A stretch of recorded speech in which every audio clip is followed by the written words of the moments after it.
Microsoft observe des développeurs qui fusionnent plus de code, pendant qu'un utilisateur intensif peut faire tourner le compteur à plus d'1 million de dollars en 30 jours. Le clavier paraît plus rapide, mais le coût de calcul vit ailleurs. Qui regarde vraiment le compteur avant qu'il ne devienne un budget? Épisode Cursor, Microsoft, la ruine invisible du code par IA. Chapitre 1. La vélocité qui se propage. Le gain circule entre collègues avant que la comptabilité ne le voie. 24% de pull requests fusionnés en plus. Voilà le contraste. D'un côté, un développeur voit son écran se remplir de correctifs, de tests et de documentation. De l'autre, les appels au modèle s'empilent derrière l'interface, presque invisible dans la journée de travail. Selon l'étude Microsoft publiée sur Archive en juillet 2026, les ingénieurs qui adoptaient des agents en ligne de commande fusionnaient environ 24% de pull requests de plus que leur activité historique. Le résultat mérite d'être lu avec précision. L'étude observe des usages réels, mais elle ne confond pas un surcroît de changements fusionnés avec un gain de profit. Une équipe peut livrer plus vite parce que les petites réparations cessent d'attendre dans une file. Elle peut aussi multiplier les modifications qui déplacent le travail vers la revue, l'intégration ou l'exploitation. La métrique mesure un débit validé par le dépôt. Elle ne mesure ni l'intérêt économique du ticket, ni le coût complet de sa production. C'est pourquoi le gain visible devient dangereux dès qu'il sert seul de permis de dépenser. Ce n'est pas une promesse de fournisseur, c'est un écart observé dans les dépôts, là où le code doit survivre à la revue de ses pairs. L'outil entre pourtant dans l'entreprise par contagion sociale. L'étude décrit une adoption portée par les collègues et par des signaux managériaux indirects, bien plus que par les variables démographiques. Un ingénieur montre une réparation obtenue en quelques minutes à son voisin. Celui-ci installe l'agent, puis le rythme de l'équipe bascule avant que les achats aient défini une politique de consommation. Le bénéfice visible est immédiat. Plus de changements passent la revue, les files d'attente se raccourcissent et les tâches fastidieuses perdent du terrain. Mais l'entreprise confond facilement débit de code et création de richesse. Une pull request supplémentaire peut supprimer une dette technique coûteuse ou ajouter une fonction dont personne ne se sert. L'agent ne connaît pas, par lui-même, l'intérêt économique du ticket qu'on lui confie. C'est là que l'IA de code change de nature. Un abonnement logiciel classique vend l'accès à un outil. Un agent autonome ajoute une charge pour le travail de calcul qu'il déclenche. Derrière une demande courte, il peut fouiller le dépôt, hésiter entre plusieurs pistes, puis recommencer ses vérifications. L'écran ne montre que la consigne. La note d'utilisation suit toute la chaîne d'action. La question n'est donc pas de savoir si l'équipe va plus vite. Elle est de savoir si chaque unité de vélocité crée un bénéfice supérieur au calcul qu'elle consomme. Dans cette équation, qui tient le compteur, le développeur, la DSI ou la finance? Chapitre 2. Le compteur hors champ. Une requête paraît petite, son trajet peut être immense.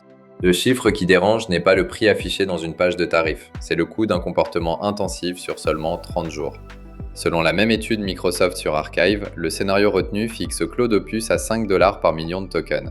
Pour un utilisateur intensif, la dépense mensuelle peut dépasser 1 400 000 $. Ce montant correspond à plus de 280 milliards de tokens consommés sur cette période. C'est une estimation haute construite autour d'un usage intensif, non la dépense moyenne d'un développeur. Les prix des API peuvent changer et les modèles devenir plus efficaces. Le mécanisme demeure pourtant. Lorsqu'un agent reçoit l'autorisation de chercher, d'itérer et de vérifier à grande échelle, sa dépense dépend moins du nombre de personnes connectées que de la profondeur des boucles déclenchées. Imaginez une porte entrouverte sur un entrepôt de code. Le développeur demande de corriger un défaut, puis l'agent s'enfonce dans le dépôt. Il ouvre le contexte nécessaire, tente une modification et confronte cette piste au test. Quand elle échoue, les journaux deviennent une nouvelle matière à explorer. Chaque détour peut être utile, mais il ne se voit pas forcément dans le temps passé par l'humain. C'est une intensité capitalistique déguisée en productivité individuelle. Le salaire du développeur est visible dans le budget de l'équipe. La consommation de calcul peut se retrouver dans un contrat d'API, une plateforme d'agent ou une note de cloud, loin de la décision qui l'a provoquée. Ce décalage transforme une décision locale en dépense mutualisée. L'équipe qui déclenche la boucle n'en voit pas toujours le prix marginal. Celle qui paye le contrat ne voit pas toujours le résultat livré. Quand le centre de coût est séparé du geste, la discipline de consommation disparaît. Un forfait peut même masquer le signal pendant des semaines, jusqu'au dépassement de capacité ou à la renégociation du contrat. À ce moment-là, la discussion porte déjà sur une dépense consolidée, alors qu'elle aurait dû porter plutôt sur les tâches qui l'ont produite. Le risque n'est pas une concurrence frontale entre l'agent et le développeur, c'est une compression par l'amont. Le fournisseur de modèles capte une part croissante du gain créé par les équipes au rythme des requêtes les plus gourmandes. Si l'entreprise ne mesure que les pull requests, elle récompense le volume sans voir la marge qu'elle abandonne. Une meilleure question consiste à relier un flux à son coût complet. Pour un type de tâche donnée, combien de travail validé sort réellement de la chaîne? Quelle quantité de calcul a été consommée? Quel coût évité ou revenu protégé peut-on lui attribuer? Ce n'est pas une police du prompt, c'est la condition pour distinguer une accélération rentable d'un robinet resté ouvert. Le vrai problème commence quand ce robinet devient une habitude collective. Chapitre 3. Quand la finance entre dans le dépôt. Le budget arrive après la démonstration, jamais avant. Le 6 juillet 2026, Cursor a annoncé la création d'un conseil de directeurs financiers selon CFO Dive.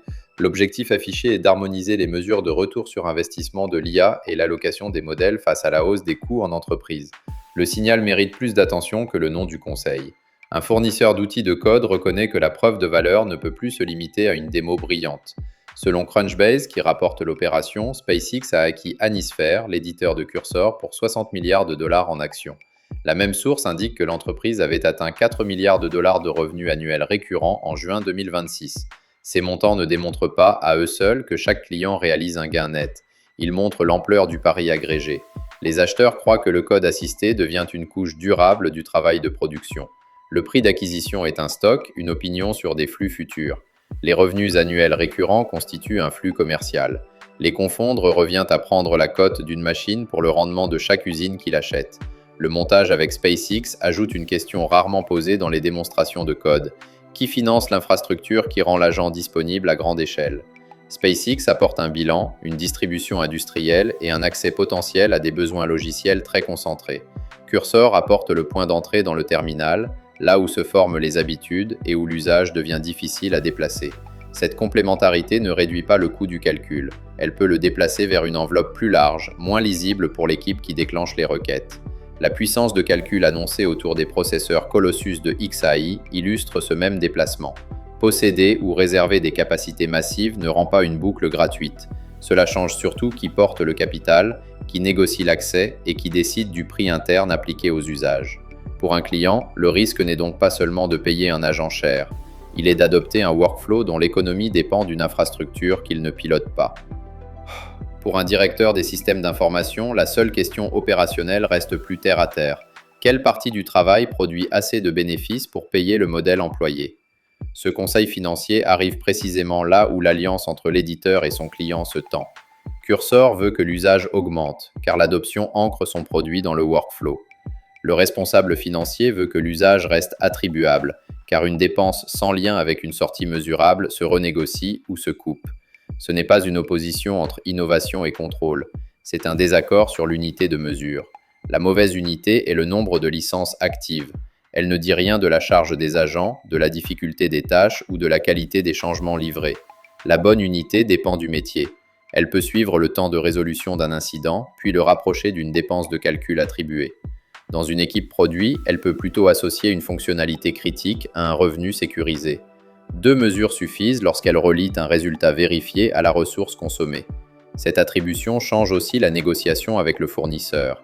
Si le client sait quelle tâche absorbe le budget, il peut choisir un autre modèle, réduire le contexte transmis ou déplacer certains usages vers un outil interne. S'il ne sait voir qu'un total global, l'éditeur garde l'avantage. Tout désaccord ressemble à une demande de rabais, jamais à un choix de conception. L'acquisition et le conseil financier racontent donc la même bascule. La distribution des agents a déjà gagné une place dans les équipes. La bataille suivante porte sur le droit de décider quel modèle travaille, pour quelle tâche et avec quelle enveloppe. Cette gouvernance peut-elle préserver l'élan sans transformer chaque développeur en contrôleur de gestion? Chapitre 4. L'arbitrage qui protège la marge. Une bonne règle ne freine pas le mouvement. Elle choisit où le calcul mérite d'aller. La grille utile ne commence pas par un plafond uniforme, elle commence par la tâche. Face à une demande d'agent, le décideur regarde l'enjeu du résultat, la profondeur de raisonnement nécessaire et la possibilité de vérifier la sortie. Une correction locale et testable n'appelle pas le même budget qu'un incident de sécurité qui immobilise un service. Le bénéfice à protéger ou à créer doit être explicite. Un ticket relié à une panne, à une échéance contractuelle ou à un coût de maintenance documenté porte un enjeu identifiable. Une exploration ouverte peut être légitime, mais elle mérite une enveloppe séparée, comme un laboratoire plutôt que comme une chaîne de production. Le choix technique doit ensuite suivre le travail, non l'inverse. Un modèle coûteux n'est pas automatiquement le plus rentable. Pour une tâche bornée, un modèle moins coûteux, des limites de contexte et des tests automatiques peuvent fournir une réponse suffisante.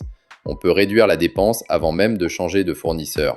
donner à l'agent un périmètre net, arrêter une boucle lorsque les tests échouent de façon répétée et réserver le raisonnement le plus cher au cas où l'incertitude porte réellement un coût métier. Les boucles longues et les modèles haut de gamme se justifient seulement quand l'échec coûte plus que le calcul. La dépense doit rester au voisinage de la décision. Un tableau de bord par équipe ne doit pas noter les individus comme une caisse de supermarché. Il doit rendre visible le lien entre coût, type de tâche et résultat validé. Le responsable d'ingénierie voit alors si un usage intensif réduit réellement les retours en arrière. La finance voit si le gain observé absorbe la dépense. Ce rapprochement évite 2 erreurs symétriques. Couper toutes les boucles coûteuses peut priver l'équipe d'un accélérateur lors d'un incident grave. Les laisser tourner indistinctement revient à traiter chaque ligne de code comme si elle portait le même enjeu. La décision utile ne porte donc pas sur l'IA en général, mais sur le droit d'utiliser du calcul rare pour un résultat précis. Cette approche ne nie pas l'incertitude. Les travaux exploratoires créent parfois des options que les indicateurs ne captent pas le premier mois, mais une option a un prix, une durée et un propriétaire. Si personne ne porte ces 3 éléments, l'entreprise ne finance pas une expérience, elle subventionne un réflexe. Revenons au développeur du début, devant son terminal qui délègue des heures de recherche au modèle. Le problème n'est pas son ambition. Le problème est une organisation qui applaudit la vitesse sans attacher un prix au carburant. La règle transférable tient en une question. Avant de multiplier les agents, qui peut relier chaque boucle de calcul à une décision dont le gain dépasse son coût? Le code peut aller très vite. La marge doit savoir pourquoi. La vélocité ne se mesure pas au nombre de pull requests, mais au calcul qui survit au compte de résultats. Demain, quel agent mérite encore de garder le compteur ouvert?